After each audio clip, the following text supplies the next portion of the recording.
घनाभ यानी कि cuboid. Cuboid एक ऐसी ठोस होती है जिसकी 3 विमाएँ होते हैं, यानी कि 3 डायमेंशंस होते हैं।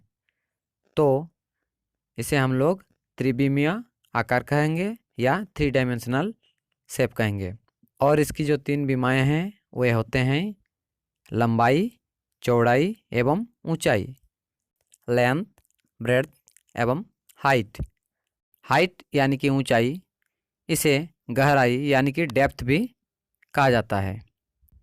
आज हम लोग घनाभ की पृष्ठीय क्षेत्रफल, जिसे कुल पृष्ठीय क्षेत्रफल या संपूर्ण पृष्ठीय क्षेत्रफल भी कहते हैं, की जानकारी प्राप्त करेंगे एवं घनाभ की पार्श्व पृष्ठीय क्षेत्रफल की जानकारी भी प्राप्त करेंगे।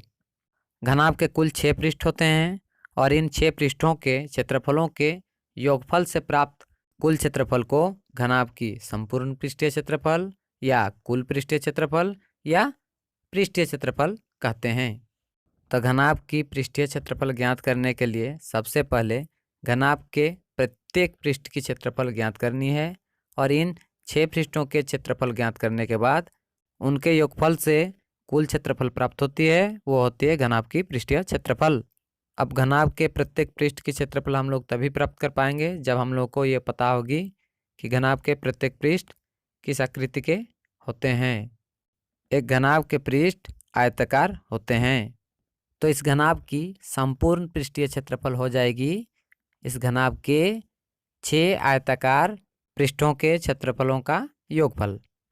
तो घनाभ की संपूर्ण पृष्ठीय क्षेत्रफल इक्वल टू घनाभ के आधार की आयताकार पृष्ठ की क्षेत्रफल। और इस आयताकार पृष्ठ की क्षेत्रफल जो होगी वो होगी लंबाई गुना चौड़ाई। इसकी लंबाई है L एवं चौड़ाई है B, तो हम लोग लिखेंगे L गुना B प्लस घनाभ की ऊपरी आयताकार पृष्ठ की क्षेत्रफल जो होगी लंबाई गुना चौड़ाई। इस आयताकार पृष्ठ की लंबाई है L तथा चौड़ाई है B, तो इसकी क्षेत्रफल हो गई L इंटू B प्लस इस घनाभ की बाएं साइड में स्थित आयताकार पृष्ठ की क्षेत्रफल हो जाएगी लंबाई गुना चौड़ाई, और इसकी जो लंबाई है वो है B एवं चौड़ाई है H। H इस घनाभ की ऊंचाई है, लेकिन बाएं स्थित आयताकार पृष्ठ की चौड़ाई है।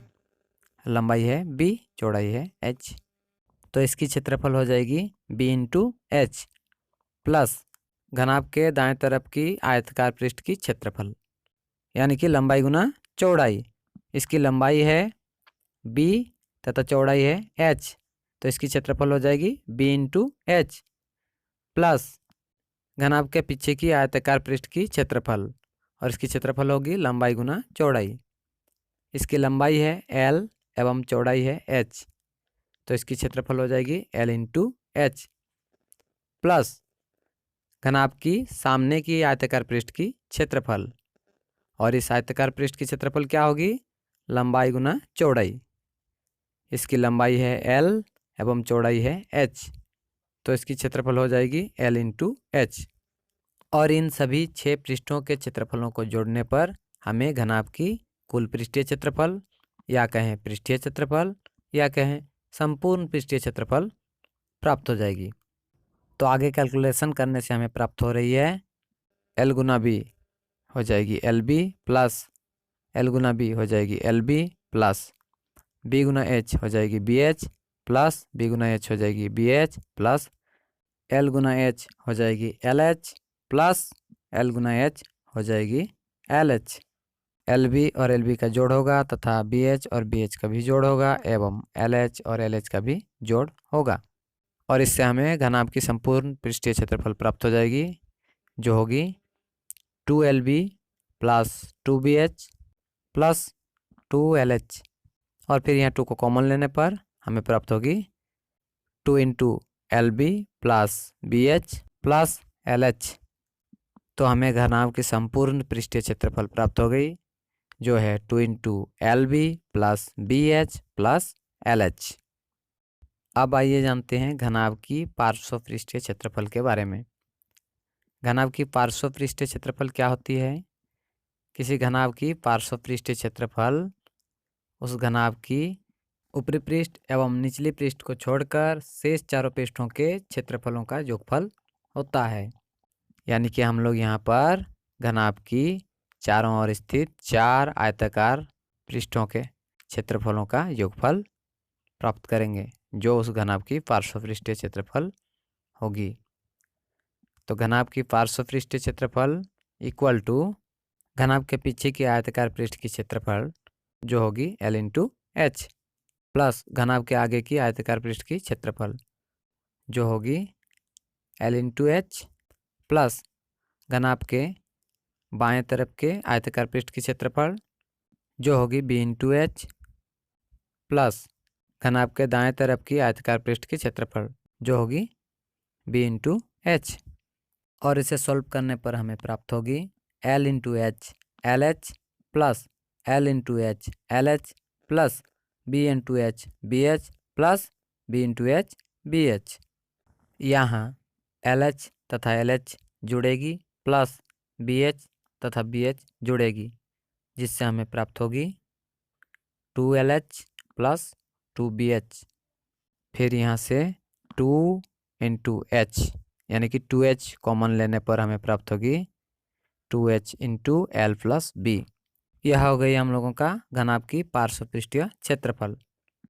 इसको हम लोग कुछ इस प्रकार भी लिख सकते हैं 2 into L plus B into H. घनाभ की संपूर्ण पृष्ठीय क्षेत्रफल एवं घनाभ की पार्श्वपृष्ठीय क्षेत्रफल की मात्रक वर्ग इकाई होती है। इसकी मात्रक को वर्ग इकाई में लिखा जाता है, जैसे कि millimetre square, centimetre square, metre square आदि। तो फाइनली हम लोग घनाभ की संपूर्ण पृष्ठीय क्षेत्रफल एवं घनाभ की पार्श्व पृष्ठीय क्षेत्रफल प्राप्त कर लिए।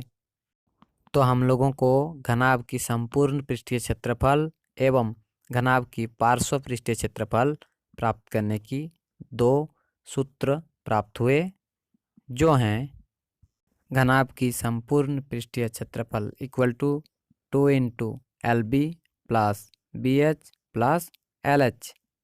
हाँ, यह फार्मूला पढ़ने में और आसान हो इसलिए हम लोग एल एच को एच एल लिखते हैं, यानी कि एल गुना एच को एच गुना एल लिखते हैं ताकि यह आसानी से पढ़ा जा सके।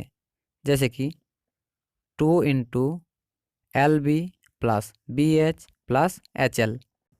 इससे एल बी तथा एच एक क्रम से होते हैं, जिसके कारण सूत्र आसानी से मेमोराइज हो जाती है। तथा घनाभ की पार्श्व पृष्ठीय क्षेत्रफल equal to 2 into L plus B into H. यहाँ भी एच को हम लोग पहले न लिखकर लास्ट में इसलिए लिखे हैं क्योंकि इससे एल बी तथा एच एक क्रम से होंगे, जिससे सूत्र को एक बार देखने से ही वो याद रह जाए। तो आज के वीडियो लेसन में हम लोग घनाभ की संपूर्ण पृष्ठीय क्षेत्रफल एवं घनाभ की पार्श्व पृष्ठीय क्षेत्रफल से परिचित हुए। बहुत जल्द घनाभ की आयतन एवं आयतन प्राप्त करने की सूत्र से भी परिचित हो जाएंगे। फॉर दैट आप हमारे साथ बने रहिए। I hope this video lesson will be helpful for you, so don't forget to subscribe my channel and press the bell icon. Thank you, thanks for watching and keep watching.